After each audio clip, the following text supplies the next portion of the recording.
Hi and welcome to another business tip from the Trades Coach, helping you to build a more profitable business.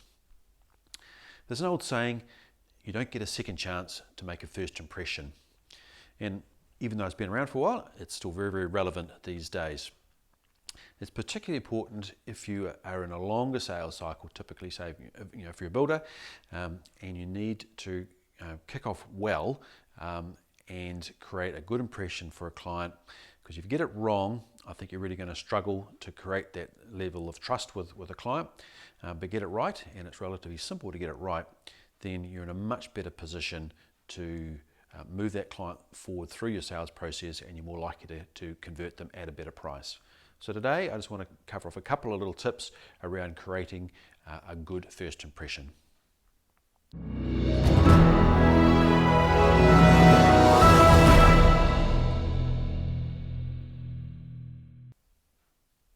Welcome back. And there's sort of four aspects of this initial kind of impression that I want to cover off today. This is sort of the first sort of steps in building a sort of a documented sales process for your business. Maybe in some later videos I'll cover off some of the other steps. But I think it's really, really important to focus more at the beginning of the sales process almost than at the end. Traditionally what's happened is that a lot of people kind of rush through this initial process. They want to get to the quote stage as fast as possible, and then you effectively try and sell the project at that point. And there's a lot of tension involved in that whole situation. I think also there's a lot of work involved in doing that quote. So really getting the initial step, or putting more emphasis on the initial step first, is going to save you a lot of time later on, even if you're qualifying somebody out of the process, which is probably a good thing to do. If they're going to be a waste of time, you don't want to be spending 40 hours putting a quote together for somebody who really isn't a right match for you. So typically the first contact you may have with a potential client is probably going to be some sort of phone call. It might be different in different situations, but in this one, a phone call is probably where it's going to be. And if you're on, like a lot of my clients, you're kind of on the tools, you get this phone call sometime during the day. Again, this is the first contact point you're going to have with this client. So it's really, really important to get this one right. So if you're on a building site, it's noisy, don't try and take down details there.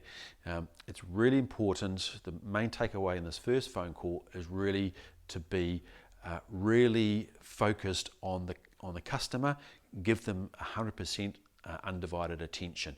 People can tell if you're distracted on a site, there's noise going on behind you or what have you, guys are yelling or what have you. It's just, it feels that you're just not focusing on them. So if you're in a noisy place, just say, sorry, I'm up a ladder at the moment, I'll get to a quiet place, I'll give you a call back in 10 minutes, and make sure you do it. So then when you're in that place, or go sit in your truck or what have you, then you can really be 100% focused on the phone call and on them and their situation. So really, really make this one a really, really good one. So the next sort of step obviously is probably going to be some sort of site visit.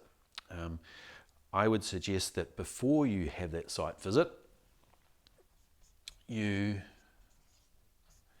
gather some information about them, about their project, where they're at with it.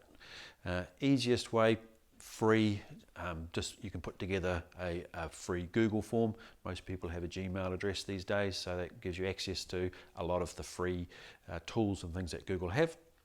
So you can create a simple online form for them to complete.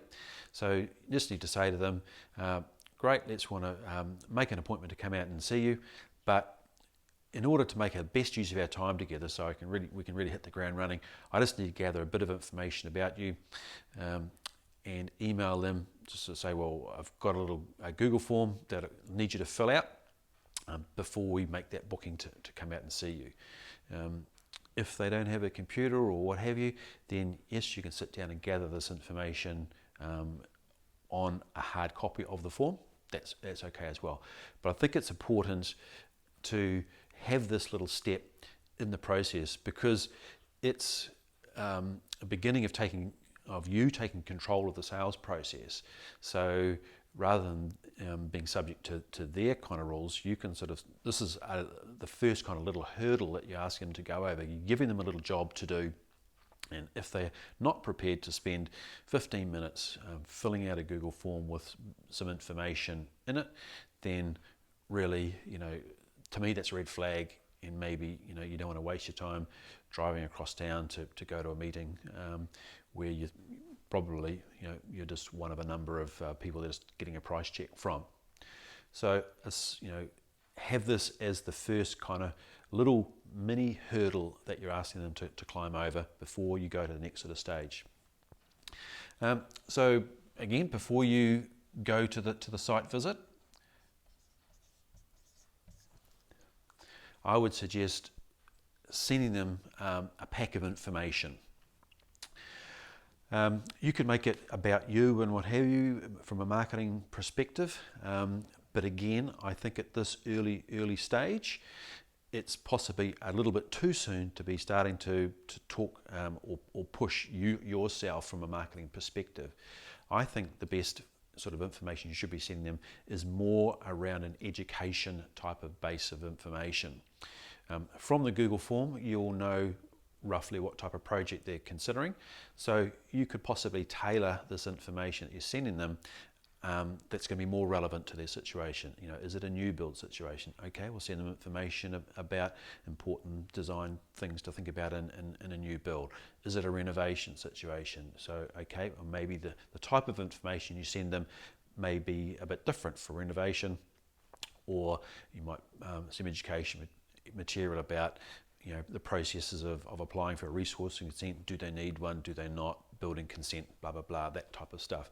So I think this stuff can be pre-done. Yes, it's going to take you a little bit of time to put it together initially, but once it is made, then it's just cut and paste, or what have you, or print some off, mail it, or email it, or what have you. It's a relatively simple thing to do on a repeated basis, on a systemized sort of basis. And the idea is you're providing them useful information at this early sort of stage, trying to create that good level of trust and credibility at the beginning. So then you go for the first face-to-face meeting with them, okay? And that's great. So hopefully by then you've had a number of kind of touches with them already, so it's not going to be too cold when you go to see them. It's going to be reasonably warmed up. But just some general rules around that first meeting. Obviously, you need to turn up on time, be punctual. If you are held up on traffic or what have you, then call them. Sorry, I'm just running 5 minutes late or what have you. So again, it's these small things that make the big difference. And you're turning up. You're tidy. Your vehicle's tidy. You're dressed nicely. You don't have to go in a 3-piece suit, but make sure you've got a clean shirt on. You've had a shower. You're not, smelly from the building site or what have you. These small things make a difference, and you may want to take a bit of time, go on Google Earth or something or other, do a little bit of research about their neighbourhood. Maybe look at the property from Street View or what have you, if it's up to date enough. So all these little bits of information that you are armed with give you an impression as to, is it a reasonably wealthy neighbourhood, or is it, a down in the dumps neighbourhood? So this information is really going to set you up in a much more powerful situation. And just be conscious of those things, their personal situation in their house. I was at a conference, and a couple of people were talking about one particular job that he got at a premium price from another builder who was quoting for it. The other builder quoting for it, went into the house. Their son, the client's son, had some form of handicap. The other builder just basically ignored him and blew him off and what have you, just focusing on trying to get the job. Whereas this builder who was speaking at the conference said they went in and he genuinely, took a little bit of interest in the child and said hello and what have you. He was playing with a toy and what have you. That's great. Just for the first minute or so before turning his attention to the clients, and it was that got him the job, because that was the impression that those clients had, that this guy is a nice guy and focused on them as a family and what have you, and that's what made the difference. And as I said, it was at a premium price. So there's a few tips to think about in that first impression. Again, it's the simplest and easiest part of the sales process to work on. It costs little or no money to do all this sort of stuff. It just takes thinking about what are those small extra things that's going to make you stand out clearly at the beginning of the process, and it's going to set you up for a much more successful conversion process later on.